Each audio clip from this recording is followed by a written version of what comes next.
So I think one of the biggest challenges we face in the day that we live in is that the way of the world is teaching us to stop thinking independently. There's this thing that's been around for a long time that's called artificial intelligence, AI, and it's embedded into so many things in your life that you don't even understand. Now, there's some really cool things that it does, but there's also some destructive things that it does. And here's the truth about it. AI figures and learns about what you hate, what gets under your craw, what really perturbs you, and it makes sure that it feeds you things to keep you in that hate and bitterness and angst. If you can't see that, I can't help you, but it does that. You've got something that's artificially saying, she's going to hate this.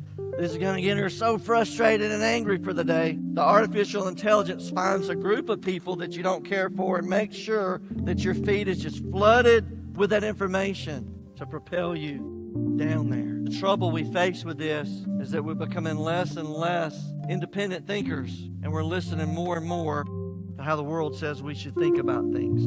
Our help is from above. And here's the thing about it. Here's what you don't realize. Independent thinking is not even what we should be doing. What we should be doing is thinking what He's telling us to think. Independent thinking is one step away from what He has for us, but where we're headed is 2 steps away from what He has for us. And so what I love that the Bible shows us here is that the Holy Spirit came from outside of our world, from heaven. God sent the Holy Spirit to us to show us how we can think, how we can hope, how we can trust, to give us words that will build our faith, encourage us, and lift us up.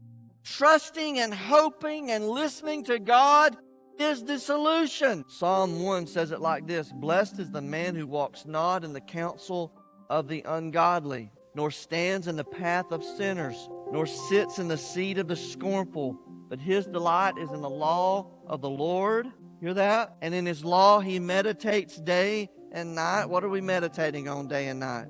"He shall be like a tree planted by the rivers of water, that bring forth its fruit in its season, whose leaf also shall not wither, and whatever he does shall prosper." Where are your roots? Where are you pulling your nourishment from? Who is it that's telling you how to think, how to function, how to look at people, how to respond to people, how to show God's love to people? Where are you getting that information from? The day of Pentecost reminds us that our God and we are not of this world.